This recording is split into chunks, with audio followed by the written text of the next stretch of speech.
Chris Sullivan from Jim's Mowing Seddon. Prior to Jim's, I was working in corporate sector for nearly 30 years in a variety of fields, predominantly sales and account management. Most recently left the finance automotive fleet space, which involved managing multi-million dollar portfolios, managing staff, managing customer and management expectations, and along with that came, I guess, a whole lot of stress that comes with the corporate jobs. And I guess during COVID, it taught me that I really liked being outside, and also reinforced that I don't particularly enjoy working under a particular corporate structure. And I think that's been with me all throughout school, all throughout my working career as well. And sat down with my wife pretty much and just said, hey, can't do this anymore. It's taking a toll on my physical health, mentally not really coping with the demands that have been put on me throughout work, and decided to take the leap into self-employment. What that looked like at that stage, coming up to a year ago now, wasn't quite sure, but I knew that I liked working with my hands and I knew I liked being outside. And the Jim's franchise seemed to be a perfect fit for that. Yeah, so I did quite a lot of what they call due diligence in the franchising sector, and I guess one of the benefits that I have, back in the day, I used to work at seek.com.au as well, and they had a division called Early Stage Markets, and part of that was businesses for sale, which I worked in, and that was all about franchises for sale and business brokers advertising businesses for sale. So I had a good understanding of how franchising worked from the get-go. So I was on the front foot in that regard, but that doesn't exclude you from doing the due diligence. So I had to look at, okay, what type of businesses do I want to get into? I looked at car detailing, I looked at handyman, I looked at cleaning, I looked at the dog wash, and I looked at mowing. Mowing seemed to fit the bill because it has such a wide variety of work and things never stop growing, right?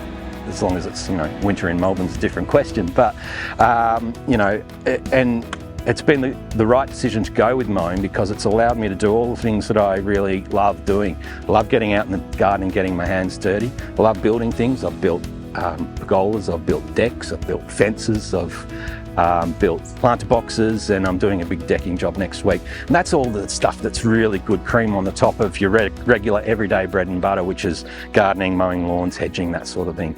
So that's what really appealed to Jim's to me, is the wide variety of work. So not one day is the same. I've been doing this for 12 months now, and there hasn't been a day where I've woken up and gone, oh my God, I have to go to work, because quite often I get in the car and I put music on and I go, how good's work? Fairness is probably a good key word there. The whole model in terms of franchising fees and what Jim's Group charge a franchisee is really fair, because it's not a percentage of the net amount you take home. So it's roughly, around about 5-6%, something like that, depending on how many leads you want to take as well. So the more leads that you take, the more expensive your fees are going to be. But I found that, I can probably work 1 or 2 days of the month, at the beginning of the month, and find that that covers my franchising fees for the entire month. And everything else that I charge from there on is mine to keep. Gyms don't even know how much I charge, or they don't keep track of my finances or anything like that, which is brilliant, because, these things like to be kept secret sometimes. But definitely a great way to get outdoors, earn money. And in terms of how much money you can earn, that's entirely up to the individual.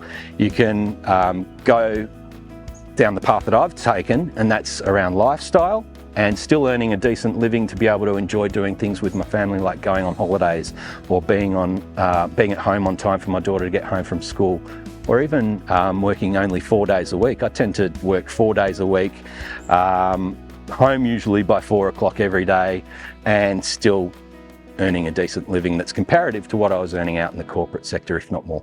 Don't get me wrong, I've worked 7 days a week. I might work all week on a big job and then do a fence on the weekend, or that might happen for a couple of weeks in a row. But more often than not, I've taken a cruisier lifestyle these days. I mean, I've worked, like I mentioned, nearly 30 years in the corporate sector, often doing, 6-7 days a week, sometimes 14 hours a day sort of thing. So that's the hard yards that I've done in my working life, I think. And it put me in a position where I've now got the acumen to be able to successfully manage a business and deal with customers, and tackle all those little things that you need to tackle when you're managing your own business, and all of that's key learnings that I've taken from my experience in the corporate sector.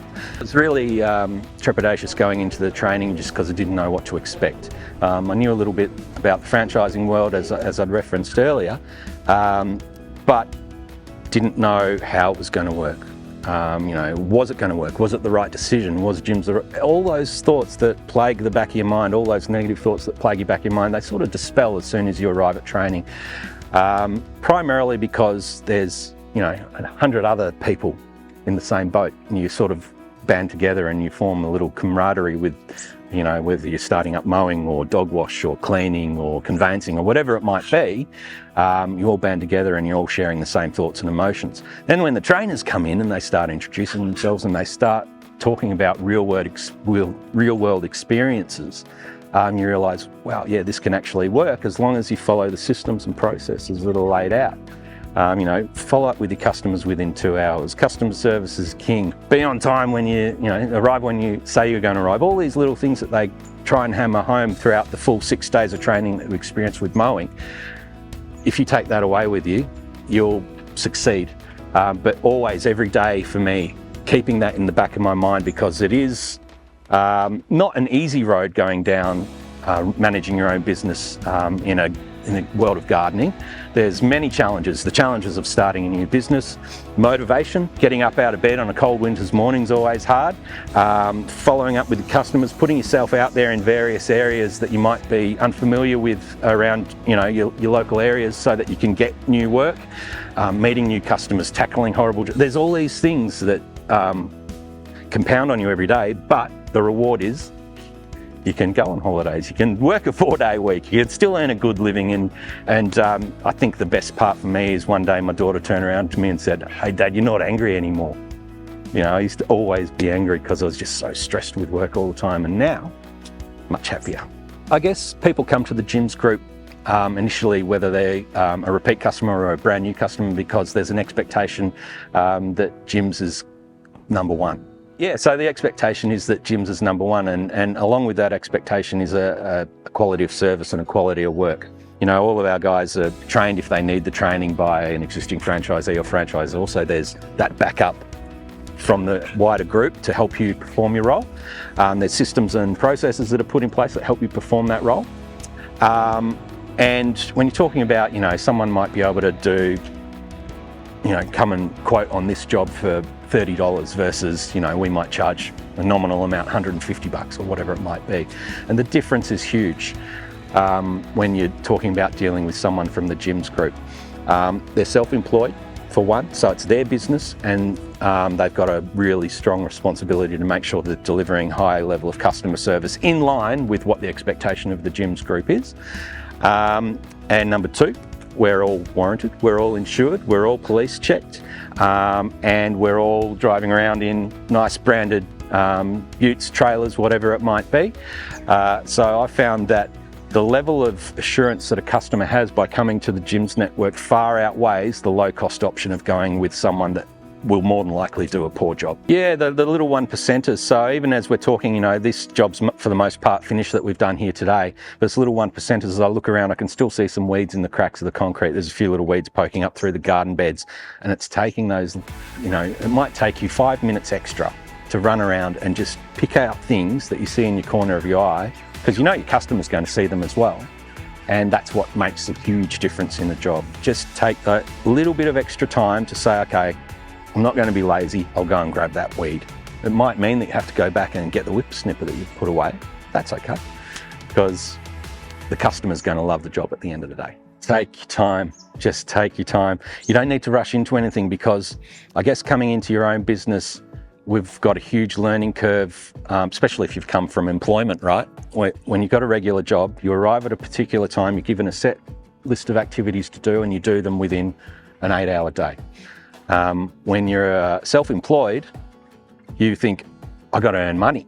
And the only way you're going to earn money is if you're getting out there and doing jobs. But if you're rushing through jobs, they're not going to be as good as they might be if you say, like, being a franchisee for 5 years, 10 years, 1 year, whatever it might be. So slow it down, be deliberately slow with your whippersnippers, and make sure that you're taking your time. It might mean that you're only doing 3-4 jobs a day in the first few weeks, but you'll incrementally get so much faster, so much more accurate, and things will become second nature. So just give yourself a little bit of breathing space, take a breath, and ease into it, because you can ease into it now because you're your own boss. Your HR manager's not going to yell at you unless you want to yell at yourself, and enjoy it. If you're looking into starting up your own business, it's well worth taking the time. I mentioned due diligence a little earlier. It's well worth taking the time of figuring out how much time and resources will it take for me to do this on my own, as in going out and buying equipment and all that sort of stuff, and then going and sourcing a customer base. Compare that to what might be offered through a gym's franchise, and you've all of a sudden got a whole new world of support and a whole new set of resources out there for you to fall back on that are going to support you in that role. So that's a real plus when you're looking at entering into a franchise. And again, do your due diligence around what type. Gyms has got such a vast array of different divisions. Mowing might not be it, but I can guarantee there'll be something else in there that's going to be attractive to you. So yeah, much like starting out on the job, when you do start your franchise, take your time. When you're researching into starting up your own business, and make sure that you have your ducks in a row. And by that I mean, you've finished work, you've decided you're going to start a business, have a little bit of a buffer so that it might be a few bucks in the bank or something like that, just to sort of help push you along while you start generating revenue and repeat customers.